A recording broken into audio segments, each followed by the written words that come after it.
You're listening to the Telltale channel. If you like what I do and you want to see me continue to do it, don't forget to check out my Patreon. You can find some ad-free, uncensored, complete versions of my videos on my website, owenmorgan.com. All links are in the description. Welcome, everybody. Thank you so much for coming. Got an interesting show for you. I won't bury the lead. I'll just tell you what we're talking about. There's this guy named JP Sears. He's got like 3 million subbies on YouTube, okay? And it's this guy here on the left.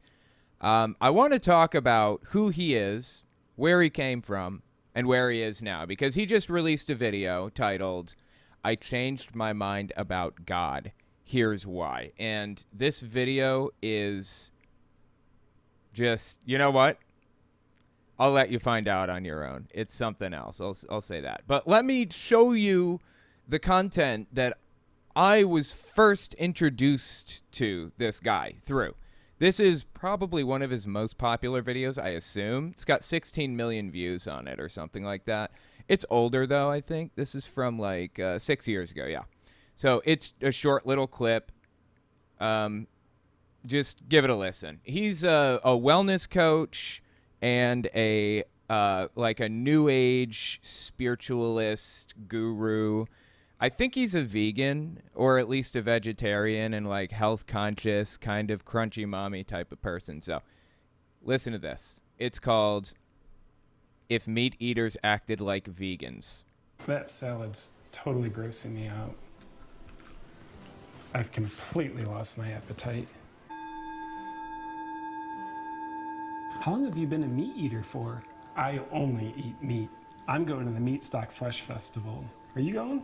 Yeah, I want the tofu spring rolls, except I don't eat tofu, so do you have like a tofu flavored chicken you can substitute in for me? It's not that vegetable eaters are bad people, it's just that they're terrible people. It's like really fascinating to me. Like obviously not all vegans are like this. And like I said, I think he's a vegan, or at least was at the time. But he is drawing an interesting like he's drawing attention, interestingly, in an interesting way, to this one quality about one subset of the vegan community. Like sometimes, and this applies to every community, atheists, hell, even Christians and Muslims and Buddhists and everything, when they dive into this whole movement, no matter what it is, they get offended that you're not a part of it too. That's just kind of human nature, you know.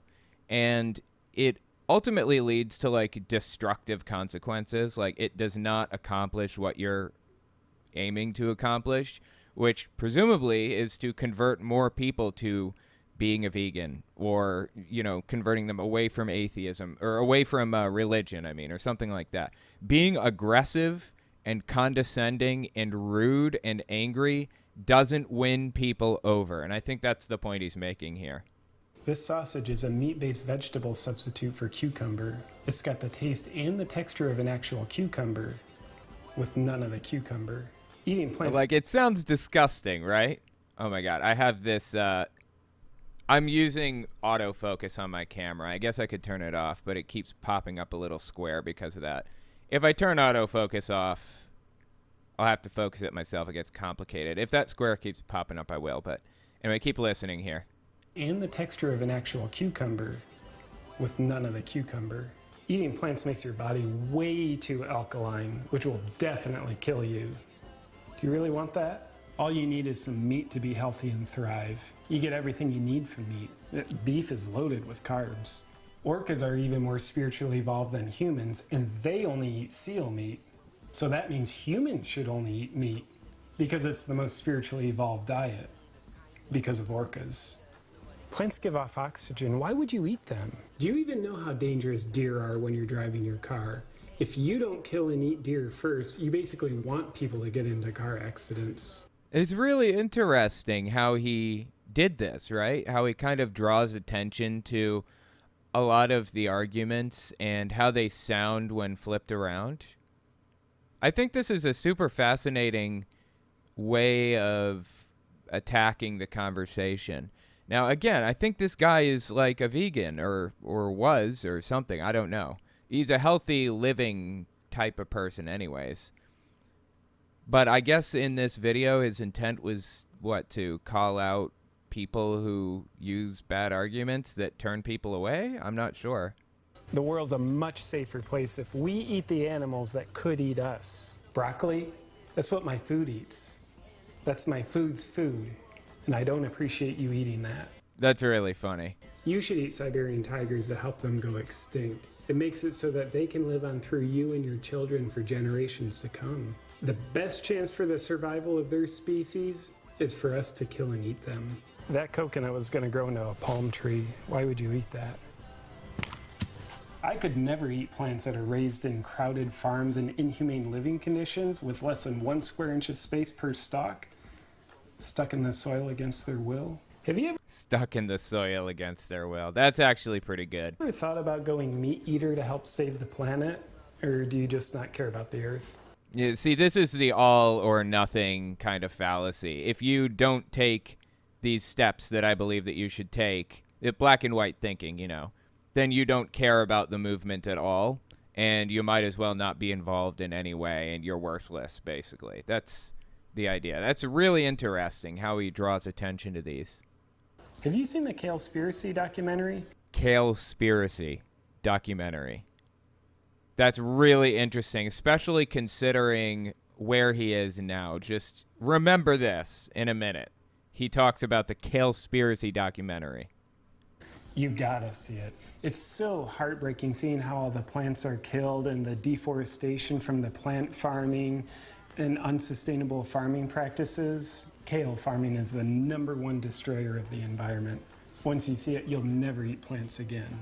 Dude, I'm honestly like, I can't imagine that he's a vegan and also holding on to pieces of meat this way, right? That seems like something a vegan would be very averse to doing, but I don't know. As he redundantly repeated his emotionally charged nutritional opinions at me, I was instantly convinced to become a meat eater. JP was the most illogical, condescending person I've ever met. Saying something like that's just a symptom of being overly alkaline. It just makes you mean and you can't think straight. That's funny, dude. I like it, right? So that you can be a less terrible person, be sure to subscribe to my carnivorous channel. That's funny. That's really good. The dude has some really on-point stuff. Unfortunately, when COVID hit, in fact, a little bit before COVID, when Donald Trump started coming into the picture, the guy started going downhill hard. It got really bad. He's an anti-vaxxer and has even been cited in a bunch of articles talking about like conspiracy theories. Like right here, this is an article by the BBC. What is the Great Reset and how did it get hijacked by conspiracy theories? The Great Reset is just a conspiracy theory. There's nothing more to it. It's complicated, kind of an all-encompassing thing that started when somebody from some NGO near the UN or adjacent to the UN announced a book, and the book basically since COVID hit and irrevocably changed world economies, now's our opportunity to rework those economies to be more favorable to the workers. That's the premise behind it. And naturally, anytime there's a pro-worker move or a pro-worker push, a conspiracy theory forms up around it. Kind of weird, right? Who would be anti-worker like that? Like, who would have anti-worker sentiment and enough money to promote conspiracy theories that would damage a pro-worker movement? We'll never know. So anyways, he got super into the Great Reset conspiracy theory, so much so that he showed up in articles like this one right here. JP Sears posted a video on the playlist Thought Provoking. You'll own nothing and you'll be happy. The Great Reset. It just got crazy. So the guy took a downward turn hard, which is really sad because he was kind of funny. He's kind of a funny guy. Well, he just released a video. Let's see. This one was from March 23rd, 2023, titled, "I Changed My Mind About God. Here's Why." Like I said, he was kind of a new age guy. I don't think he was ever like anti-religious or atheist to my knowledge. I think he was just like spiritual. And now it seems like he's kind of taking a hard, I mean, he's already taken the hard right turn. He's taken a hard turn into Christianity now too. So let's listen to this video of his, this explanation for why he has changed his mind on God. There we go. I changed my mind about God. I was wrong. So accordingly, in this video, I want to share with you what I used to believe, what I believe now, and what made me change my mind along the way. And also, very importantly, I want to share with you a few thoughts of mine that I have that will help us bring more God not only into our lives, but also the world around us, which seems like it needs a lot more God right now. Okay, well, we know how he feels about God now, don't we? So he thinks that the world needs more God right now, the U.S. specifically. He lives in the United States. By the by, it's not too quiet, is it? Is it an okay volume? Because I don't know about you, but does that volume sound okay to you? Also, while we watch this, we are going to play some Pokemon Fire Red. It's just going to be in the background. If you've never played it, don't sweat it. You know, shouldn't bother you too much. But yeah, I think I'm at the point now where it's time to beat the Elite Four. I'm pretty close. Now, I need a little bit more training. So we're going to run up and down here and use our little VS Seeker to get a little more training under our belt. And then we're going to fight the Elite Four. Anyway, does it sound okay? The audio volume's okay? All right, good. Okay, well, I'll tell you what. Let's give it a listen, shall we? Also, it's clear to me that the little white square isn't going to go away. Hang on.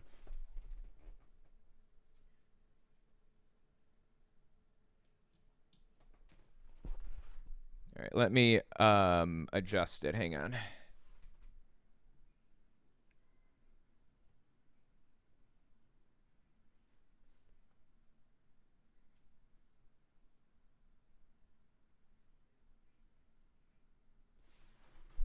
think that looks about right, roughly. Pretty, it seems like it's in focus now. All right, let's listen. Around us, which seems like it needs a lot more God right now. Because I don't know about you, but living in a world where Satan reigns and you and I and our families have to suffer the consequences doesn't really feel appealing to me. Okay, he's building all kinds of assumptions into this right now. Like, the fact that he seems to believe that Satan is reigning supreme and everything like this tells us exactly where he stands, and that he has kind of like detached himself from reality at this point. I mean, like I said, he took a hard right turn. He's like an evangelical extremist now. It's nuts. And also, quick disclaimer, this video is not intended to be a comedy video. And if that offends you, pray about it. So what Okay, nobody is like offended by comedy, okay? There is nobody out there that's upset about the fact that you're making jokes. Nobody's upset by this. You know, there's this right-wing movement that wants to convince everybody that, like, no one can make jokes anymore because everyone's always offended. And no one gets offended. If you act like a shithead, then you're going to get criticized for it. Welcome to the real world. That's how this works. You can't be a shithead without being criticized. Sorry. But that doesn't translate into offense. No one is, like, offended by your stupid jokes. I used to think about God that I now say, yeah, I was wrong about. I used to have a lot of judgment about religion and Christianity, thinking like, it's not bad, but it's like, dude, that's so outdated and like, get with it. Why are you religious when you could be spiritual? Okay, well, there's your problem. I don't understand what any of that means. Why are you religious when you could be spiritual? What's the difference? Is there a difference at all? And along with that, I became very inundated in the spiritual movement. So like spirituality, not religion, like the Evolved thinkers are spiritual, not religious. They're also evolved enough to always have to tell you that they're spiritual, not religious. That was me. Yeah, so he's trying to make it out like he used to be an extremist and he no longer is. I think that he was very, very radical before, and he just moved to a different radical position, but kept the same kind of radical approach, radical mindset. And while I was in there, I will honestly say I got a lot of benefit from spiritual teachings, like different teachers, different books, different philosophies. I got a lot of benefit from that. But when I look back, I can see I was excluding some amazing traditional Christian values, beliefs of God, and ways of connecting with God that I now really value. But out of what I would call spiritual arrogance, I was excluding them, just judging. Okay, so he's saying he excluded Christian values out of arrogance? Like what? I mean, I assume he's talking about evangelical extremist values, right? Not like love everybody and don't judge lest ye be judged, the values that Jesus taught, but evangelical values, anti-gay, anti-trans, anti-anything. I assume that's what he's referring to, those types of values.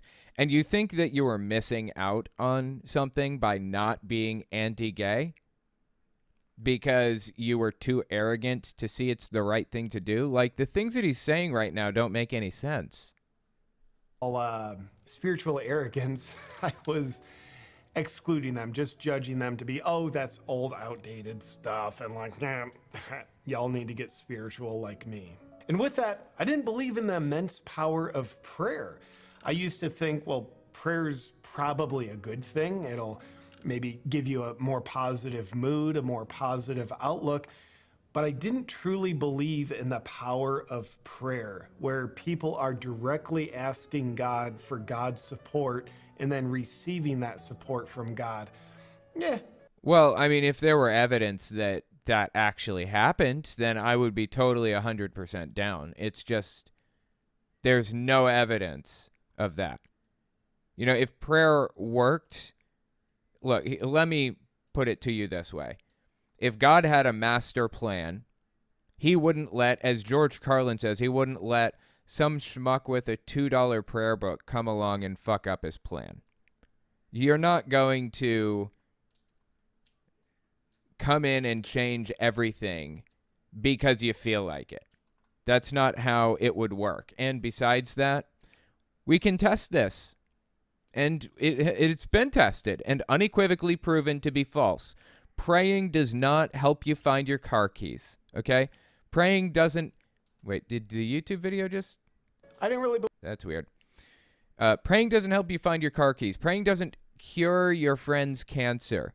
Praying doesn't put food on your table or any of that other stuff. That's not how any of this works. But, okay. Keep believing in that, I suppose, if you want. We need real action to solve problems, not prayer. Support and then receiving that support from God.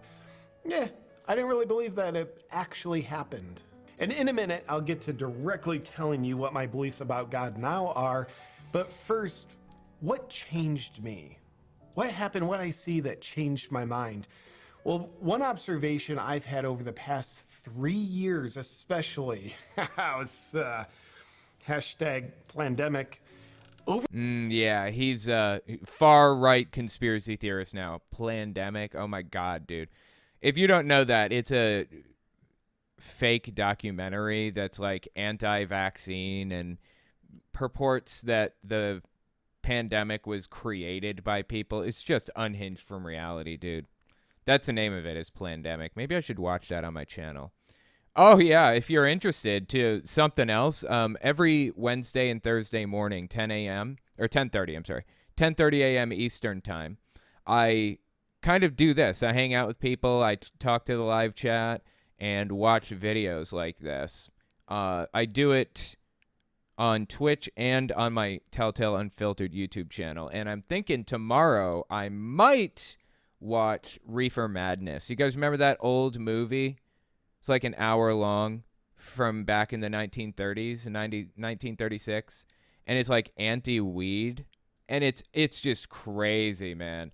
I'm thinking about watching that. It's a really good example of a propaganda film. So I'll take a vote on it tomorrow morning, see if people want to watch it. If you do want to watch it, then come over and vote on that in the morning. Anyway, yeah, the point is, Plandemic is just propagandistic garbage. Let's keep listening.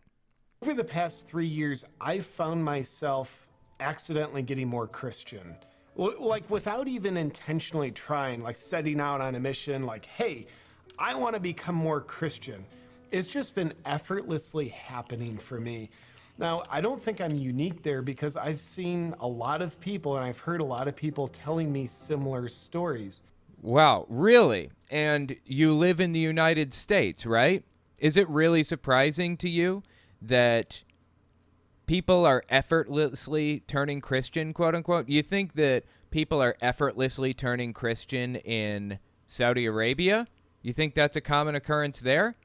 Do you think maybe people are turning Christian effortlessly in the United States because that's a majority religion? Did that ever cross your mind?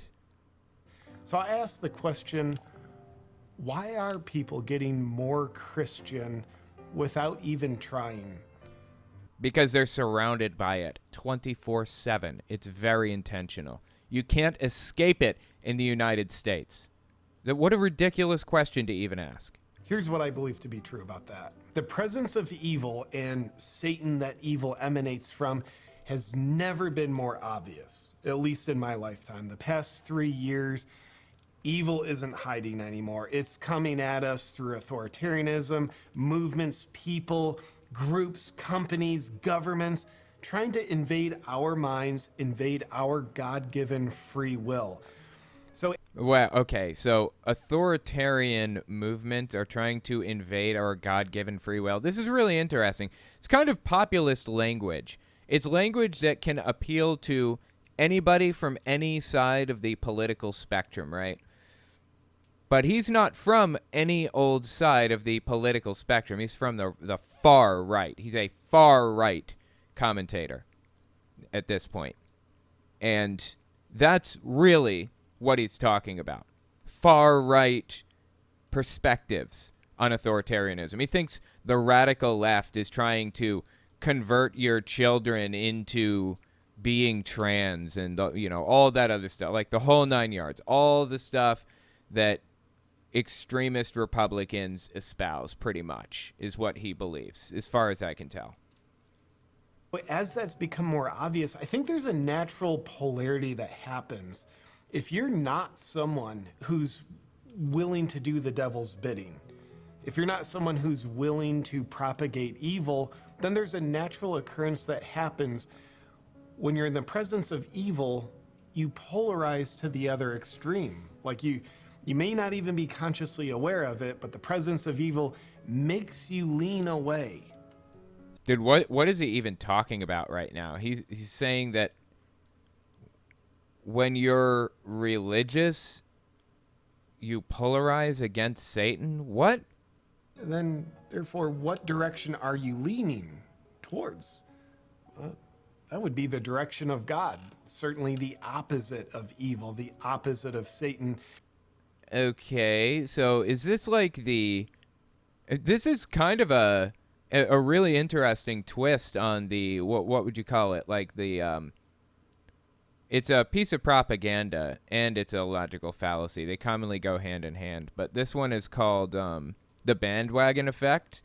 The most popular group out there is the most correct, right? So there are a billion different religious groups out there, a billion different Christian groups. There are Christian groups out there that accept the LGBT community and believe them to be children of God.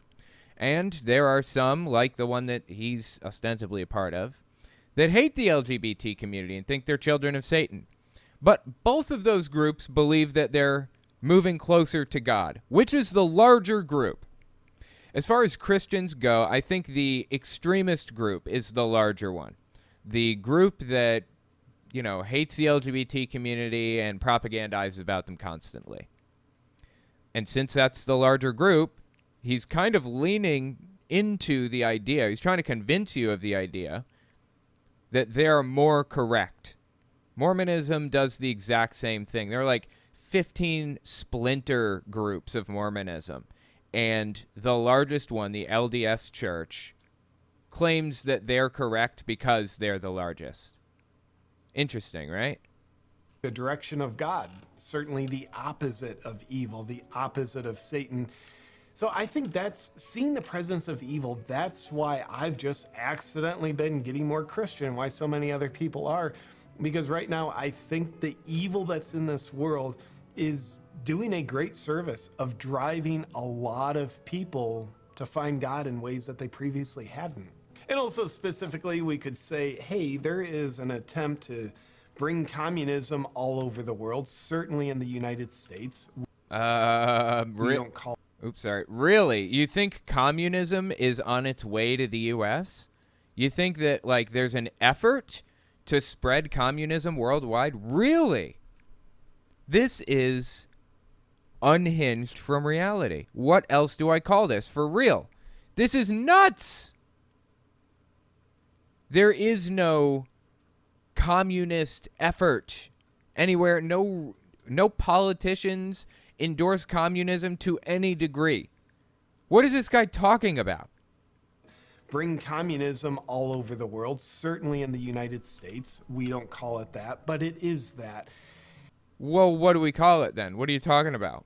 And it's happening all over the world. And there's a reason why communists have their number one objective to disconnect people from God, where they ban religions. Right. Because Jesus was a capitalist. Jesus famously loved capitalism, right? Talked about how great free markets were all the time, and how if you're poor, then that's it. You just didn't work hard enough, and you don't deserve anything. That, you know, Jesus, that was like a central theme of his message, right? Don't give your money to the poor because they don't deserve it. They have to work for their money, those lazy immigrants, right? Isn't that so? I feel like I remember reading that in the Bible somewhere. Yeah, totally. I'm on board. Objective to disconnect people from God, where they ban religions.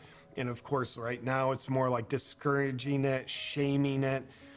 But with... Oh, I discourage and shame extremism, not religion. I have no problem with Christianity or religion at all, in general.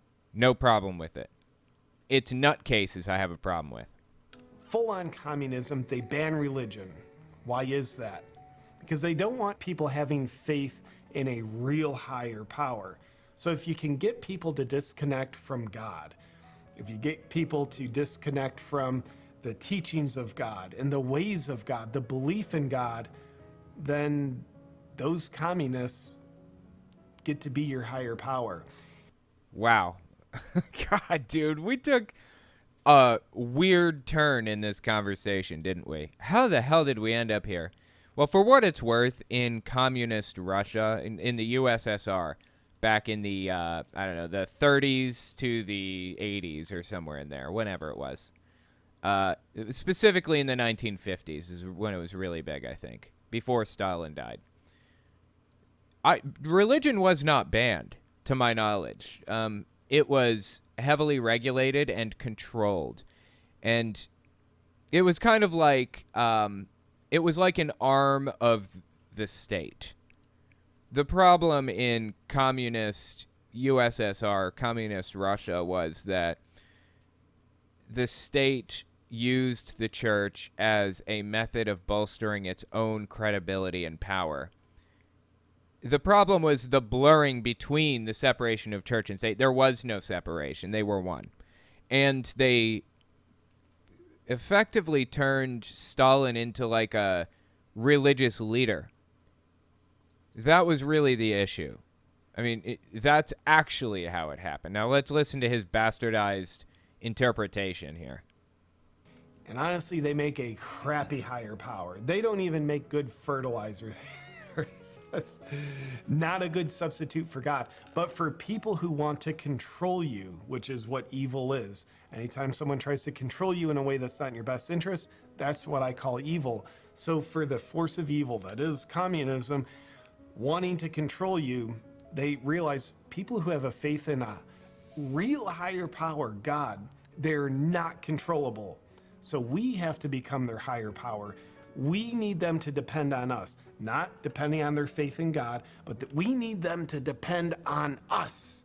So he's saying he's going to be a contrarian. Oh, sorry. I don't know how long ago that changed. My mistake. So he's saying he wants to... So he's saying he's going to be a contrarian just for the sake of being a contrarian, right? If somebody wants him to do something, he's intentionally not going to do it. Am I reading this correctly? Need us. Be obedient to us. Or else communism just doesn't work. And even when that happens, it still doesn't work. But nonetheless. Okay, well, it's interesting he mentions all of this. Let me explain something about how cults operate and what they are.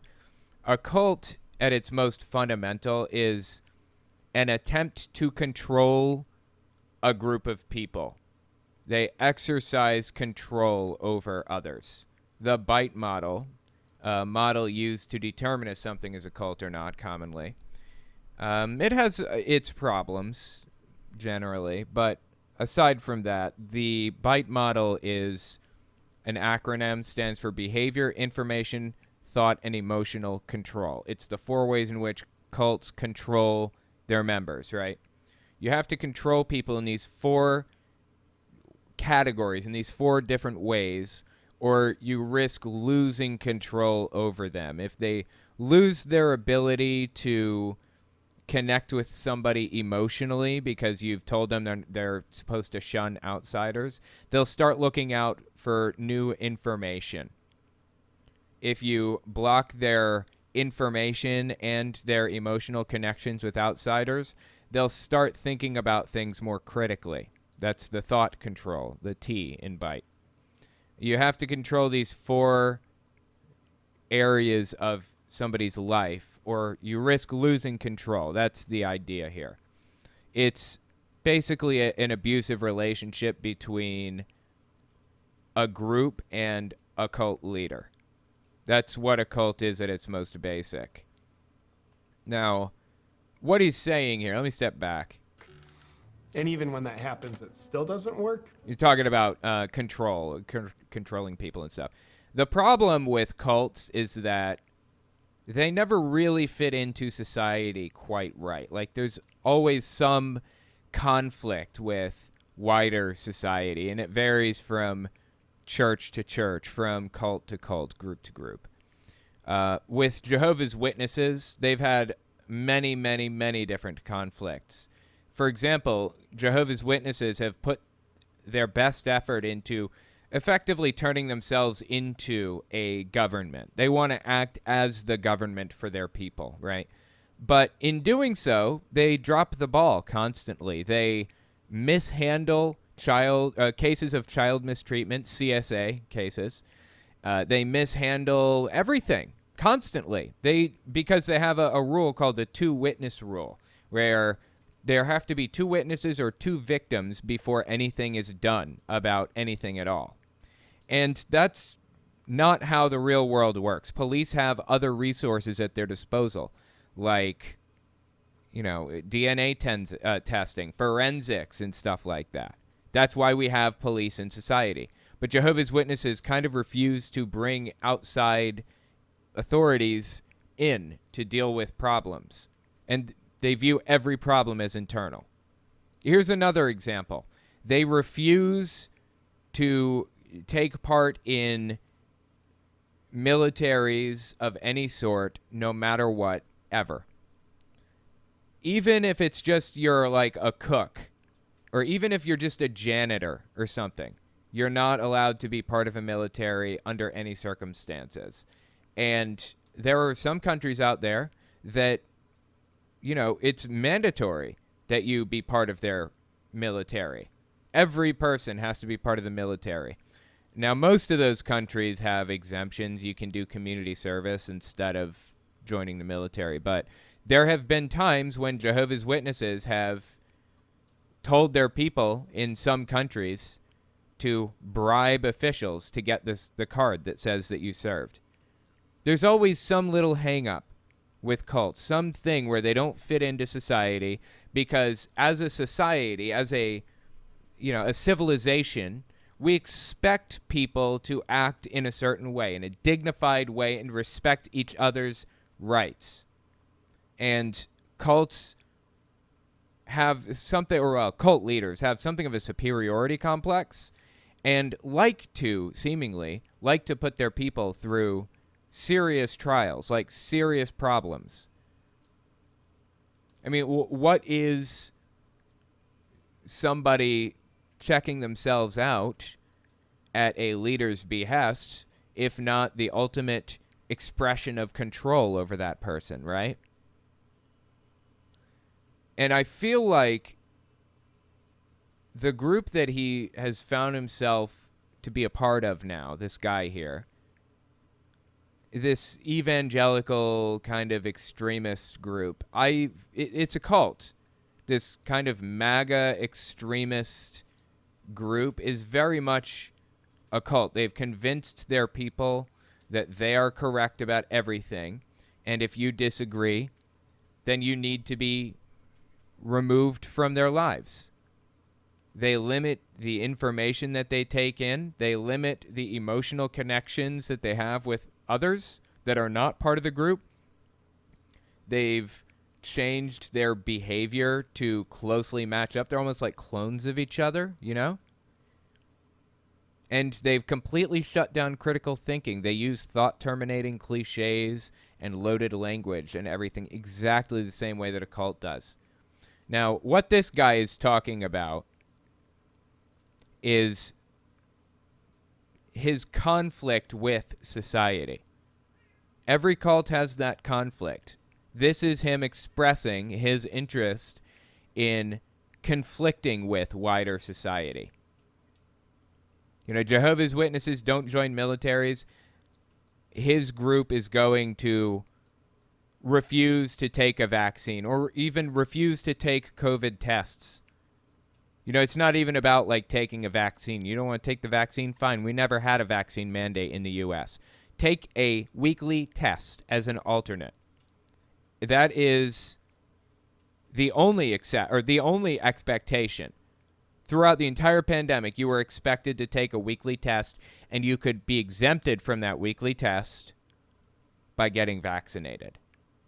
But his group called that a vaccine mandate and screamed and cried and lost their minds and said that they're being persecuted and everything else when we were just trying to keep wider society safe from people like him.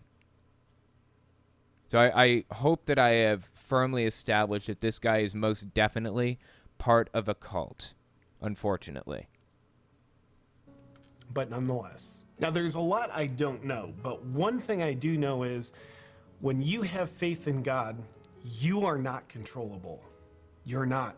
The fear-mongering, the fear of death that ultimately all fear-mongering points to, like, hey, the climate's changing, the climate's going to kill you. Hey, look at this disease, look at this. Dude, I am so surprised that this guy, of all people, like, landed on the other side of climate change and says that it's not real and all that other stuff. That's something that, you know, this cult buys into. That's one of the prerequisites to be a part of it, is to refuse to accept basic science, you know, about like climate change or whatever other thing.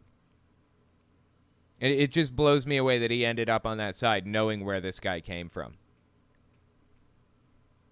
It's not fear-mongering, it's societal problems. Like, society has problems we have to deal with, you know? There's a gun problem. There's a climate change problem. There's a corruption problem within politics. I mean, these things are problems we have to deal with. We're not trying to scare you with these problems, but they're things that we need to deal with. And he's pretending that this is like some move against these poor persecuted Trump supporters, these poor persecuted MAGA people, like they're out to get him or something. Points to, like, hey, the climate's changing, the climate's going to kill you. Hey, look at this disease, look at the death toll on the bottom of CNN. All that fear-mongering really preys on the fear of death that people have. But here's the deal. When you believe in God, you also therefore believe in the afterlife. You believe in heaven. So you don't really fear death the way you fear death if you believe there is no God. No, I mean, I think everybody has the same fear of death. Nobody wants to face that, general, for the most part. I mean, you have this fabricated hope at the end, and if that makes you feel good about yourself, then fine, whatever. But either way, life is the most precious thing in the universe, in my opinion. And even one lost life, no matter who it is, even one, is a tragedy beyond comprehension. Any life, any lost life is a tragedy. Now, what this guy's doing is setting up an argument for the idea that we should, you know, drop masks, drop vaccines, drop any COVID protections or preventions of any sort. I mean, from the very start. He's setting up an argument for not doing anything. In fact, letting COVID spread even faster and harder from the very start. And you know why? Because he has this hope of heaven.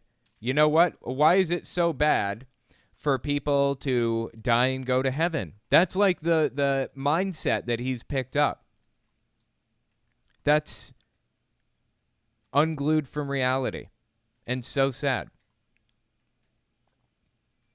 JP Sears is a conservative comedian. He's against COVID vaccines and face masks as well. Oh, yeah, he's complete nutter butter. It's really, really sad. Yeah, thank you for the message there.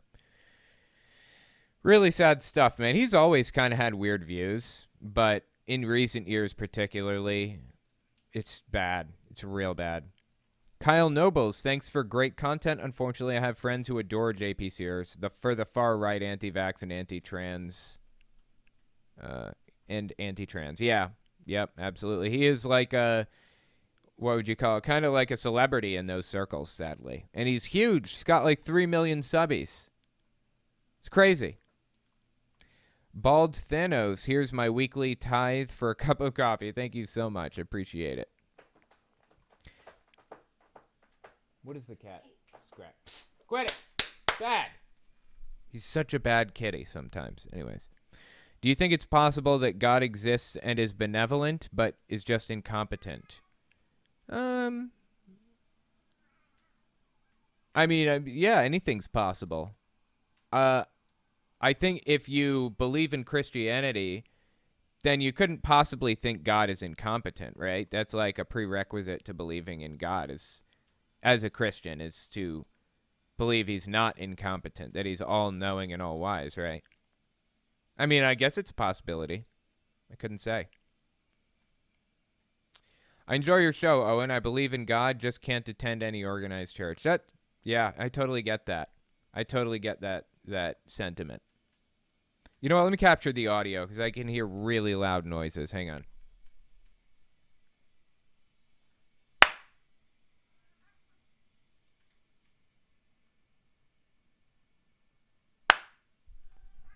All right, let me write that timestamp down. That was 44 minutes. Give me just a second here. 44 minutes.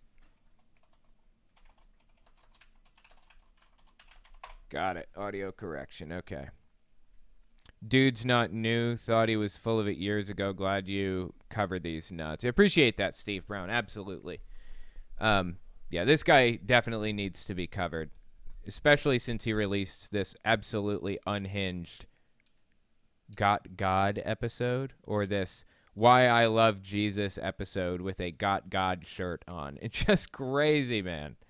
All right, let's keep listening here. JP Morgan is literally a blueprint of how not to be a likable human being. You mean JP Sears? Is that who you're referring to?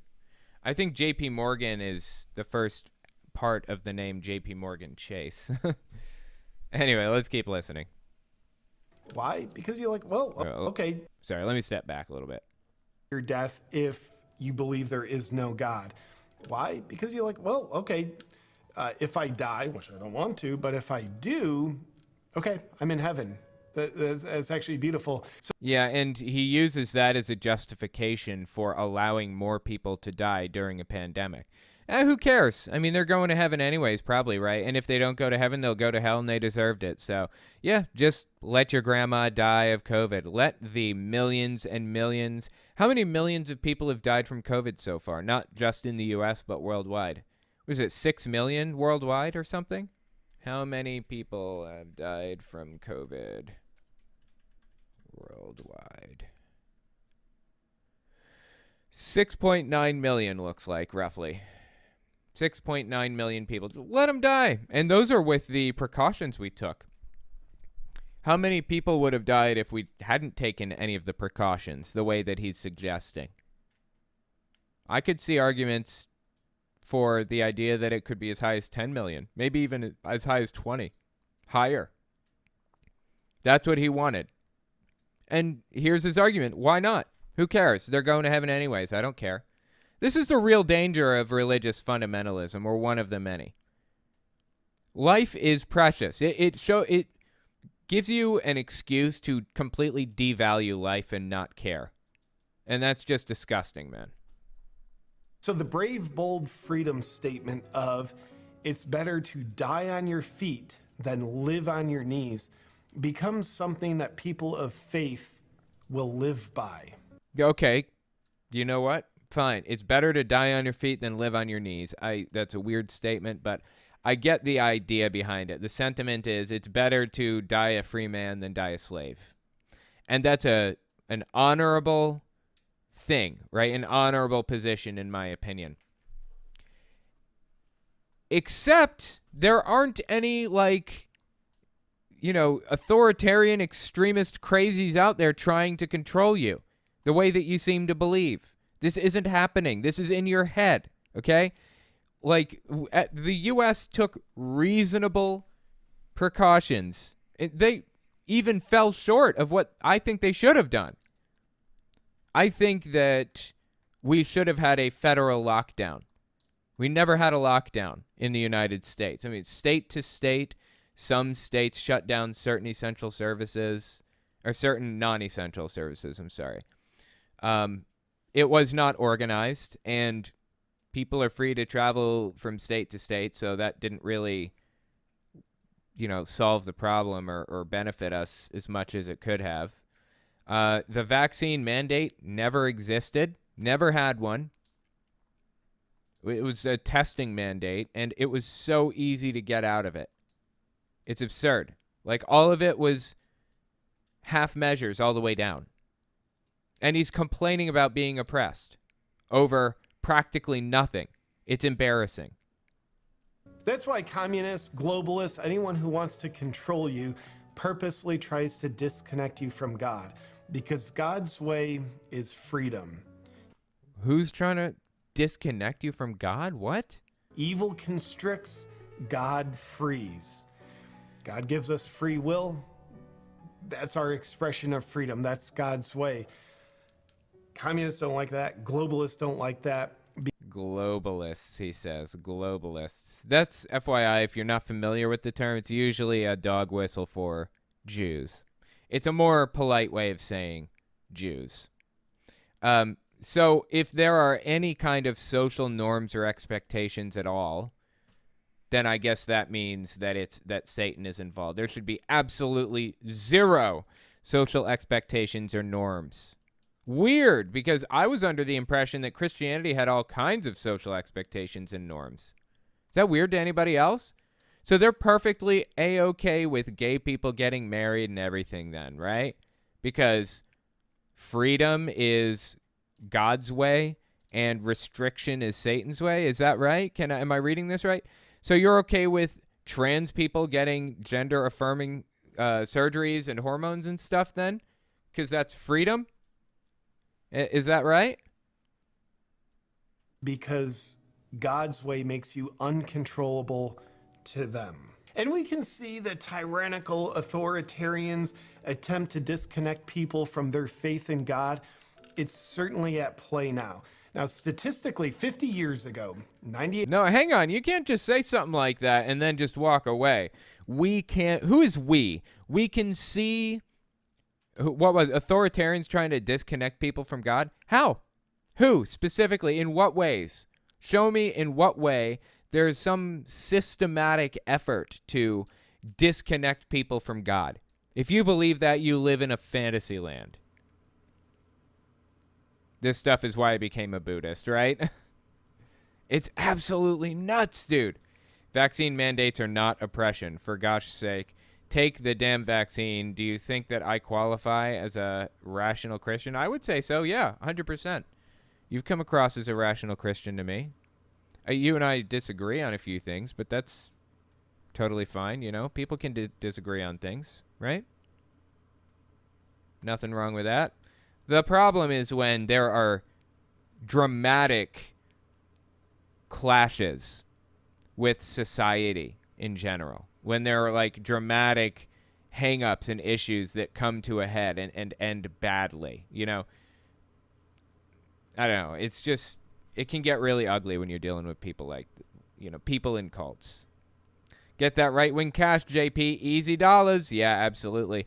You know what, though? I don't think it's about money for the guy.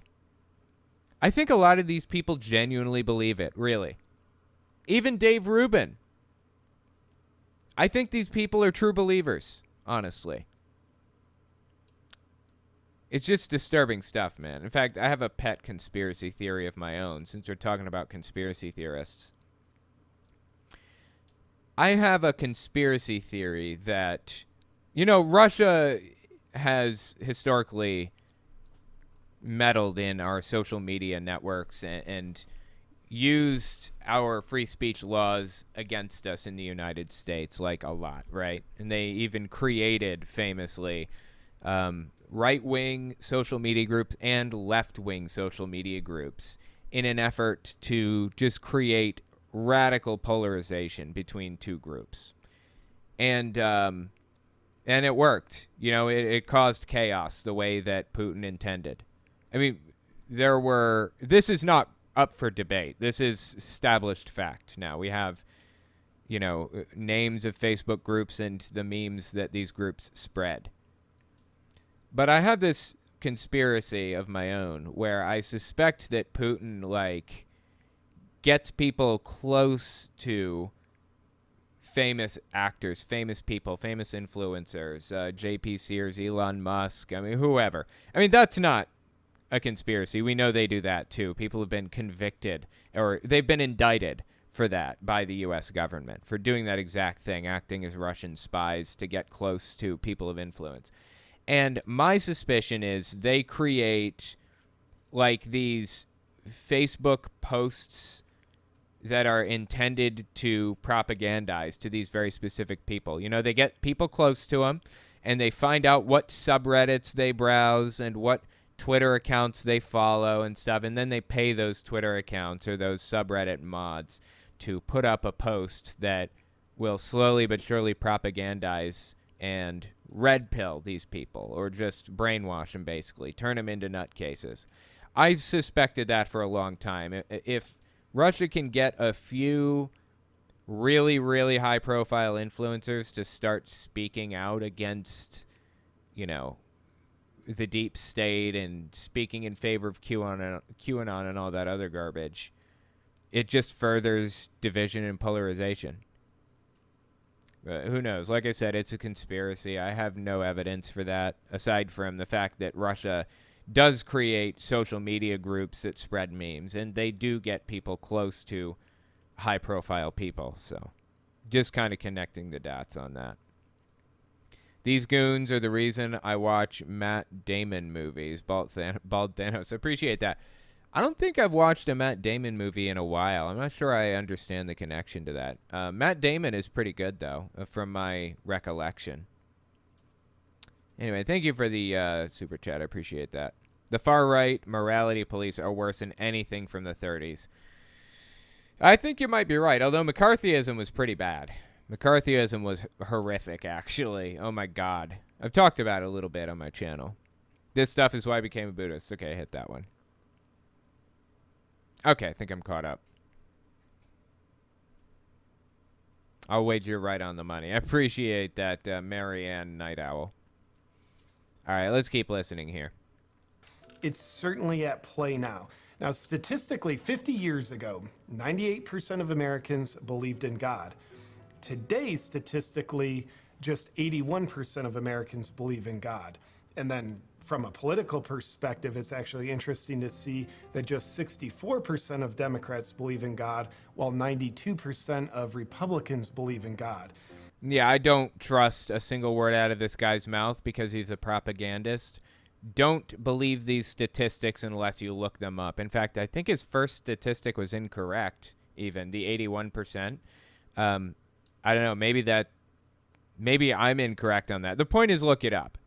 Now, just for the sake of argument, let's for a moment assume that all of that is correct. There's one distinct difference between now and the 1950s, and that difference is right now, people are not just like common believers. They're not just regular run-of-the-mill chill believers that don't hate anybody for anything or whatever. The people that believe in God on the right are extremist nutcases. There is a massive polarization even within religion. Either you are a religious nutcase or you're not religious at all, practically. That's not, that's not really exactly the problem. I mean, there are plenty of reasonable Christians out there, but the polarization is intense right now. And it was not this intense in the 1950s, not by a long shot. And of course, right now, as it stands, the evil, the satanic ways, the communist ways tend to be much more abundant on the Democrat side.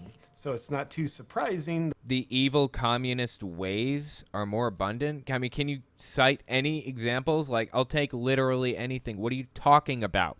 Communism is not infiltrating the Democratic Party. Be much more abundant on the Democrat side. So it's not too surprising that just 62% of Democrats believe in God. And specifically, we see the coercion to disconnect people from God playing out in all kinds of propaganda. The gender ideology propaganda. Oh, here we go. Where they're attempting to get people to believe that God made mistakes, which is a fascinating way to basically get people to not believe in God because... Wait a minute. So people being trans means that God made mistakes. That's an interesting... God, there's so much to pull apart here. What a confusing ideology, dude. This guy is something else.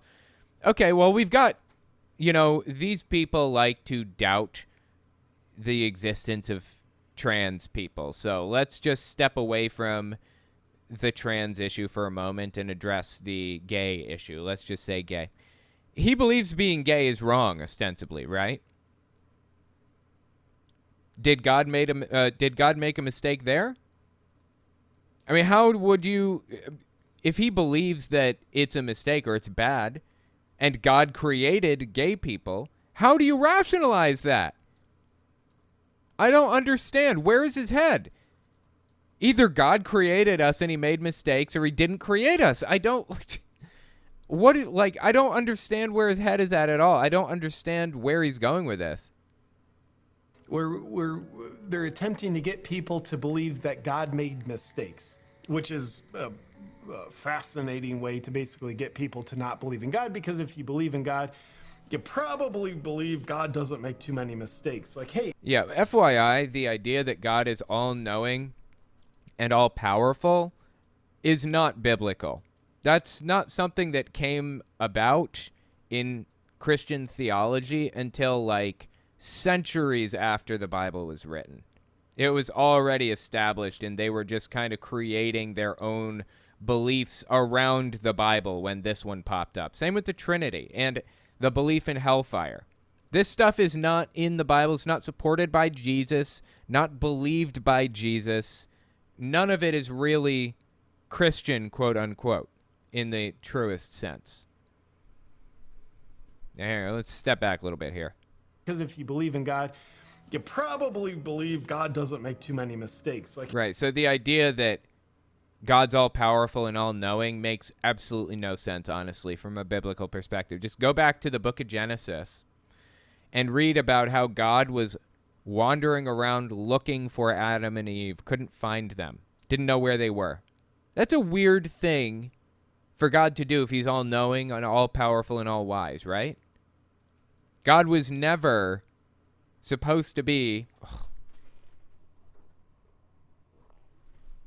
Sorry, I have to keep doing that to have a high-quality camera. Anyways, God was never supposed to be all-knowing, all-wise, and all-powerful. That's just a weird bit of theology came up later. All right. because if you believe in God, you probably believe God doesn't make too many mistakes. Like, hey, look at this junk between my legs. I'm the wrong gender. So they try to teach us your mind, what you want. You are right, God's wrong. God made a mistake. Dude, you're totally right about you should be a woman. So is he saying that you are wrong if you're gay, for example? Not God, but you? You shouldn't want to be gay. You should try to correct that and not accept it? Is that what he's trying to communicate? I mean, that doesn't exonerate God from having made the mistake in the first place, does it? If that's how you view it. Like, this whole ideology is confusing nonsense, all of it. God made a mistake, so, there probably is no God. But when we see all this gender ideology stuff that hinges on that principle that there probably was a God. Dude, it doesn't hinge on anything. Like, being trans doesn't address the question of God at all in any way. Has nothing to do with anything. Stuff that hinges on that principle that there probably was a God, he wouldn't be screwing up your gender now, would he? We see that coming at our kids all the time. At our kids? Who is telling kids that God made a mistake and thus he's not real because there are trans people? What is he talking about? This is nonsense. And amongst other devious intentions behind that kind of ideology, I believe one of the principal ones at its core is to disconnect people from their faith in God. Devious intentions. Devious intentions. There are devious people behind the scenes pulling strings like puppet masters, attempting to separate people from God because they hate God or they're angry with him or whatever. And being trans or being gay or being whatever is a satanic plot. I mean, you seeing this?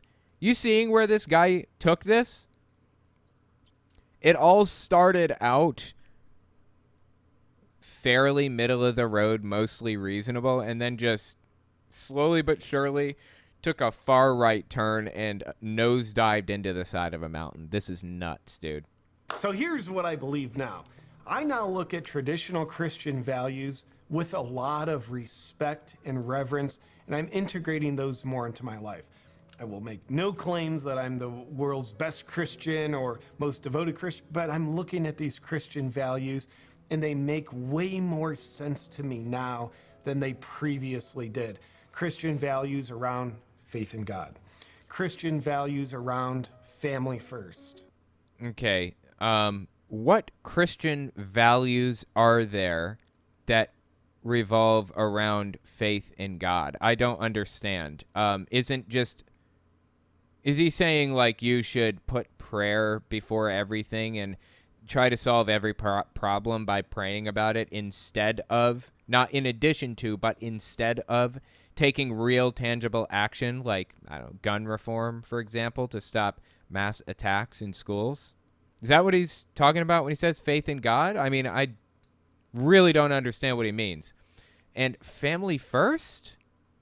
What does he mean? I mean, these are all dog whistles to something. I'm just not sure which bizarre ideology he's dog whistling to right now is all. And I now believe that the power of prayer is the most important thing you and I can do. I believe prayer is powerful. I believe prayer brings about change. I believe prayer...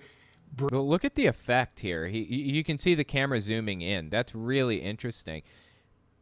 I'm not sure if that's like a digital effect or an actual camera effect. Did he have a cameraman that was zooming in for him or what? Interesting.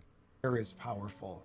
I believe prayer brings about change. I believe prayer brings God into a place where God is needed, where God has been absent of, where the evil has starved out the oxygen of God. I think we need more prayer.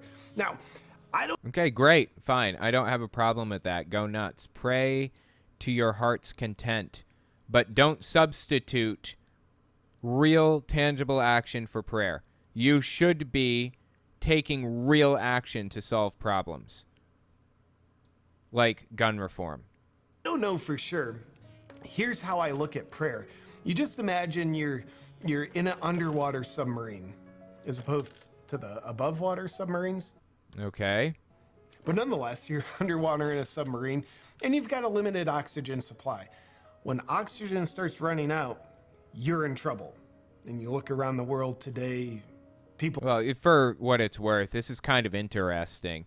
Submarines operate off of a really fascinating process. So I don't know if you guys knew this. I went to school for chemistry for a while and to college for it. And I learned about all kinds of cool stuff. You know that if you electrify water, it separates the water into hydrogen and oxygen. So submarines will use nuclear power sometimes to electrify water, which separates it into hydrogen and oxygen. And then they use the hydrogen, they burn the hydrogen to power the submarine and circulate the oxygen throughout the cabin or whatever you call it so that people can breathe. That's if you run out of oxygen, then it means your power supply has failed and you're in bad shape. But okay, sorry, just little aside there. It's running out, you're in trouble. And you look around the world today, people are in trouble. They really are. So what can you do? You need this oxygen. It's your life force. So, okay, we got to bring oxygen from the surface down to us here in this little submarine where we're at. How are we going to do it? Well, if you're in a submarine, some kind of tube system going up to the surface that pumps down oxygen into the submarine where it's needed. That's what you got to do. And I think prayer works. Wait, I'm sorry. Hang on. Let me just step back, listen again, because I feel like I missed what he said, and it was just weird. Tube system going up to the surface that pumps down oxygen into the submarine where it's needed. That's what you got to do. Okay, so he's saying you need to pump oxygen into your life from God. Okay, if that's what you want to do, go nuts. I have no problem with that. But we should still do gun reform. And I think prayer works in a similar way, where you look at where prayer is needed, God's will is needed. It's absent of God. Whether it's like, hey, the World Economic Forum or political prisoners from January 6th. Oh boy, we're going off the rails now. Yeah, there are no political prisoners from January 6th, only insurrectionists. And the World Economic Forum, if you don't know this story, eventually I'm going to take this live stream. I take all my live streams and I edit them down, clean them up, and add new clips and information and stuff to them. Sometimes I even record additional stuff to insert later. But this is eventually going to be like edited down and uploaded to my unfiltered YouTube channel, Telltale Unfiltered. When I do that, I will insert a clip about what the World Economic Forum is and why people are obsessed with it. But to make a long story short, they're part of the conspiracy theory called the Great Reset, mentioned earlier. And there's really nothing to it. It's all about... Wow, that did a lot of damage to my guy. It's all about conspiracy, honestly. There's really nothing more to it than that. Yeah, I'll explain it in a clip later if you guys want to watch the full thing. By the by, quick thing I want to mention. If you God, it's near the end now, but if you guys watch one of my videos, I would appreciate it if you watch it to the very end. I've seen people suggesting I make them shorter. Let me explain how it works with the YouTube algorithm. Watching to the end is not technically the thing that boosts it, although that, that does help it, having like a higher percentage of watch time all the way through. But what really does it is total minutes watched on a video or on a YouTube channel or whatever. So longer videos actually help, but there's a logarithmic scale. So it starts to go downhill. It starts to be less helpful by having longer videos. And that sweet spot is about 17 minutes between when it starts to get more harmful, the longer the videos get. So yeah, I should have shorter videos, people have mentioned, but watching the video beginning to end propels it really, really, really far. And I feel like that's been proven to me very recently because I asked you guys to do that on my videos and they've been skyrocketing as a result. It's really fascinating to see the statistics on that. But anyway, if you watch one of my videos, I would appreciate it if you watch it to the very end because that's how YouTube calculates how far it's going to push the video. Not based on percentage, but based on minutes. So, yeah. The more minutes you spend watching, the more helpful it is to a video. Anyways, let's see. From my feline overlords to your feline overlord. Okay, well, I appreciate that. And my feline overlords appreciate that, too. Thanks, Real Pumpkin J.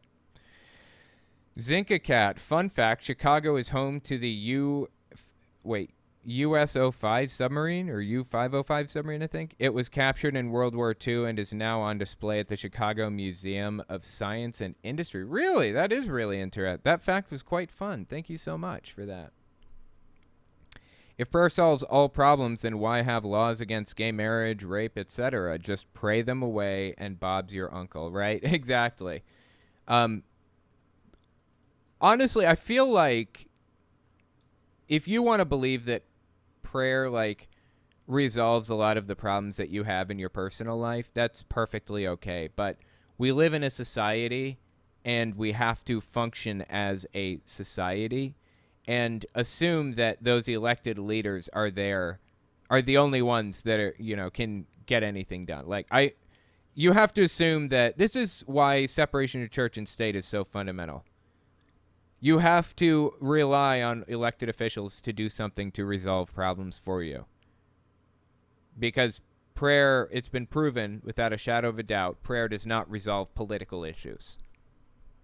You can come up with any excuse you want for that fact, but that's what it is, Prayer does not resolve political issues, ever. Never has, never will. If you want to think it helps you find your car keys, fine.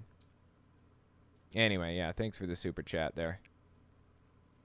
Not the correct perspective. He believes that being LGBT is a choice, hence supporting the notion that people are the flawed ones, not God. Okay. Yeah, that makes a little bit more sense. I can see that. God, that's so sad, isn't it? Imagine living life this way and viewing the world the way that he does. Just sad, man. We are not turning people against God. We just want you all to keep your religious beliefs off our bodies. 100%. Keep your ideas and beliefs to yourself and your family and whoever else wants to hear them. I don't. Simple as that. It's just crazy. All right, let's see. Well, I've run out of time, but I'll tell you, let's watch this for another minute or two. See what else he says. Or children in public. Sorry, let's step back here.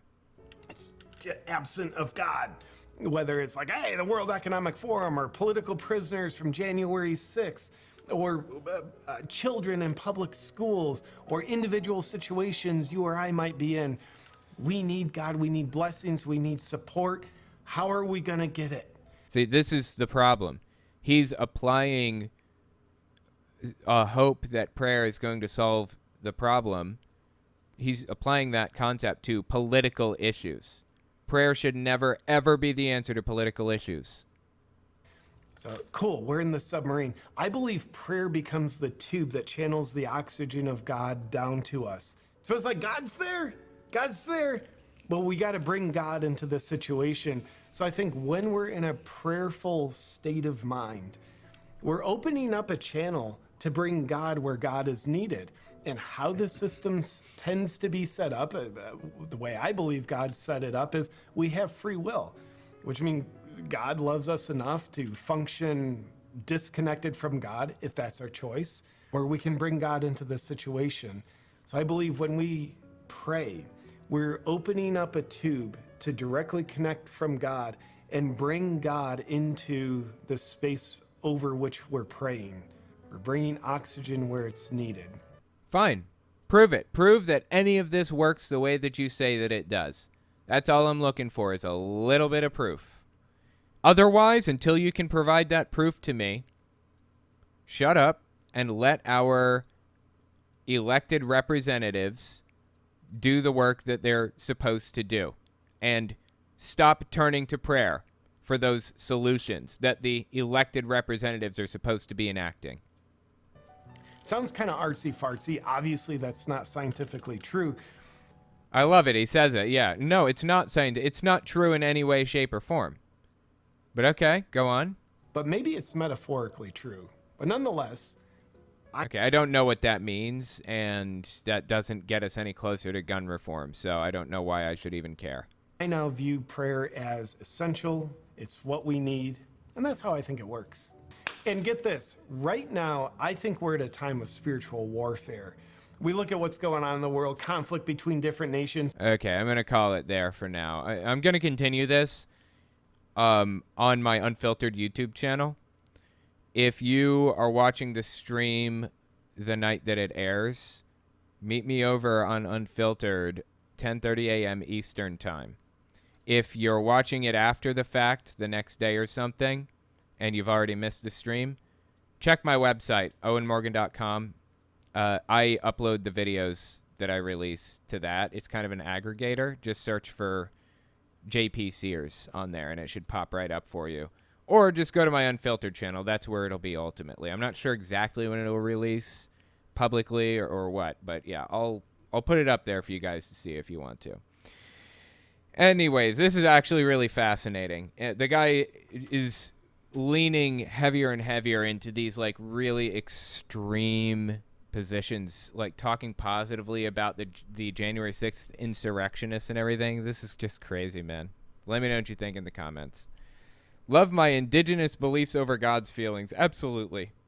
And that's the thing. You have the right to, you know, observe those indigenous beliefs without having your rights trampled on, or without having another religion shoved down your throat. That's what makes this place beautiful. That's what it's supposed to make this place beautiful. Freedom, right?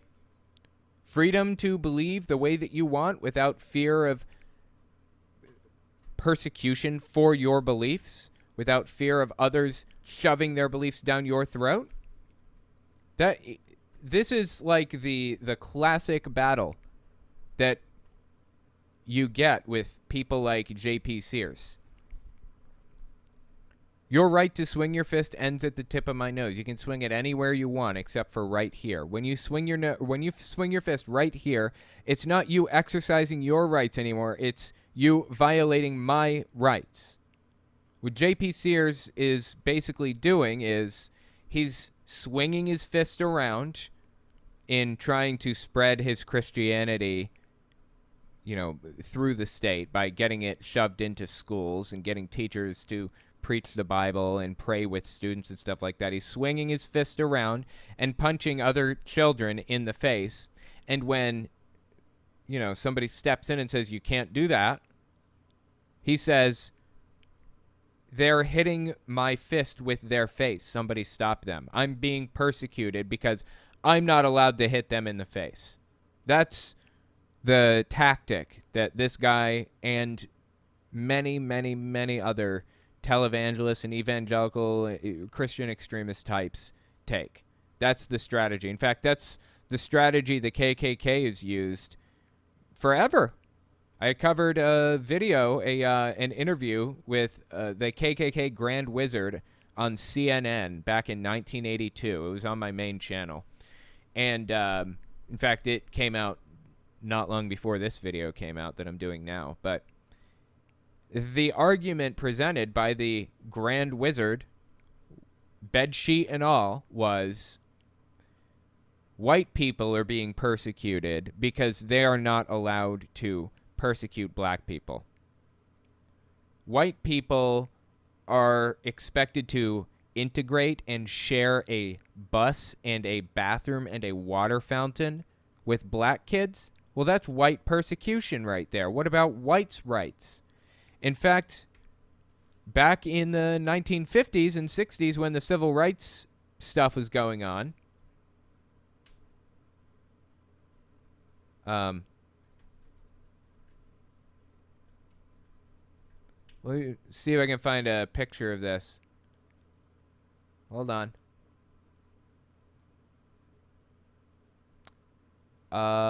Looking for... Give me a second. I'm looking for,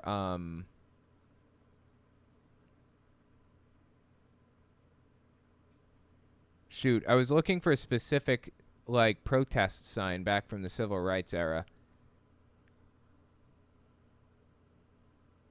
A lot of these are pro-civil rights, anti-segregation. But there were, I can't find it right now, I guess, but there are like a bunch of signs back in the day, back in the 50s, that said, what about white rights? I mean, just look at save segregation, vote blank. I don't know who they had in there. States' rights. They're talking about states' rights constantly. Let's see. Civil rights plus full employment equals freedom. We demand equal rights now. That was a positive one. Looking for anti-civil rights signs. Can't really find any. We are not anti-Negro. We are anti-race mixing. That's another popular sign at the time. We want private schools. There's another sign. I mean, these things are like... This is all... really, really common. This is all the same garbage repeated over and over and over again. It's all the same stuff, I'm telling you. Same tactics used back in the 1950s against black people are the tactics being used now against gay people.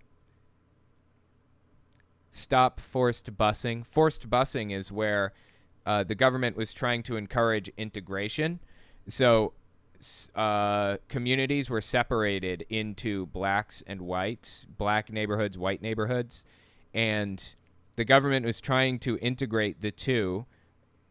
So they would take kids from the black neighborhood and put them on a school bus and drive them into a white school so they could go to school at the white school. It's forced busing.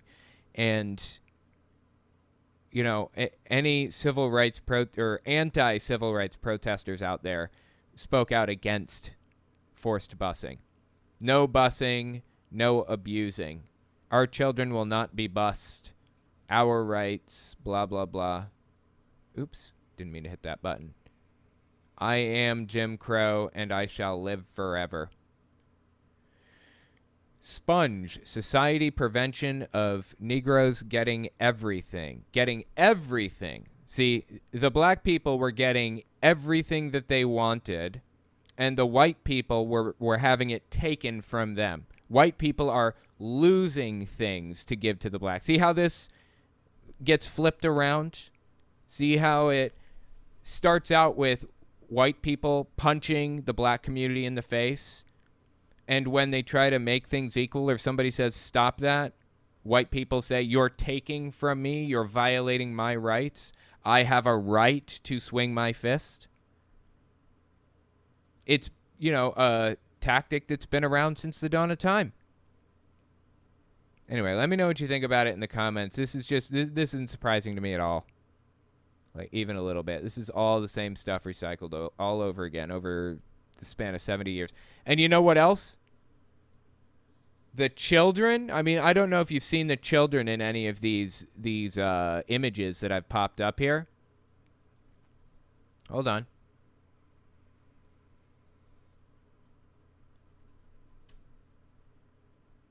Wait a second. I'm looking. This is pretty disturbing imagery. I apologize. I'm looking for something very specific.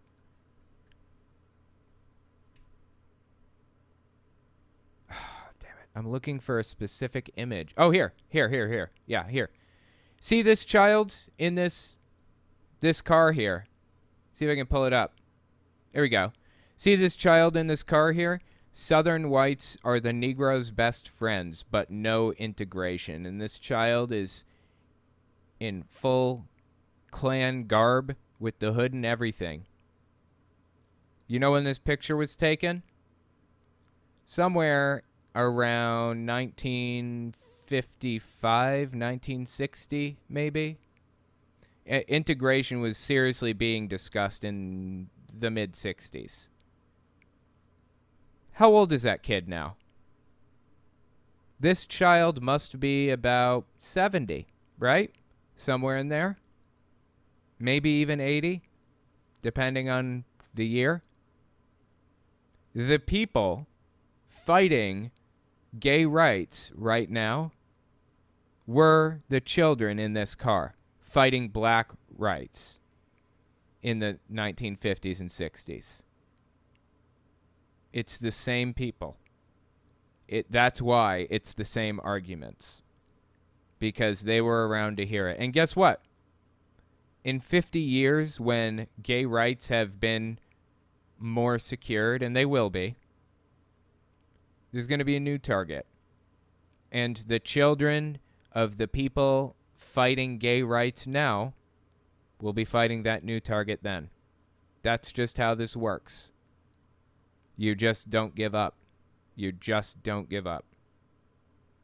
Anyway, let me know what you think about it in the comments. This is just disgusting to me. All right. Thank you guys so much for coming. Appreciate it. I'd rather worship my cats than God. At least my cats actually care what happens to me. Yeah, they care what happens to you because they want to make sure they get first crack at eating your body when you die. You know cats do that, right? When you die, if you die in the middle of the night, your cat's gonna start nomming down. So make sure that doesn't happen. Okay. JP Sears has always stuck me as a closeted gay man. Now I feel even more sure of that assumption. I don't know. Maybe. I mean, I don't know. I don't know his wife. Does he have a wife? I assume he does, probably, right? Yeah, that would suck, man. We only get one go around here. Don't waste it. Live your life and enjoy it.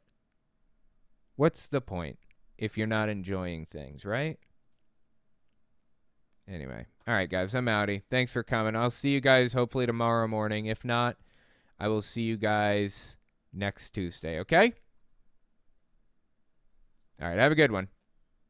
That's all I've got for you. If you like what I do and you want to see me continue to do it, don't forget to check me out on Patreon. And take a look at my YouTube channels. Owen Morgan, where I talk about religious issues. Telltale Fireside Chat, where I talk about politics. Telltale Unfiltered, where I do long-form breakdowns of stuff like this. And Telltale Reads, where I read books by televangelists and others. I release everything in parts, but every part stands independently of the last. So you can jump in anywhere and I'll make sure it makes sense. You can find some ad-free, uncensored, complete versions of all my videos on my website, owenmorgan.com.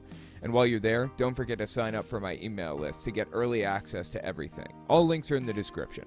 Okay, thanks for watching, guys.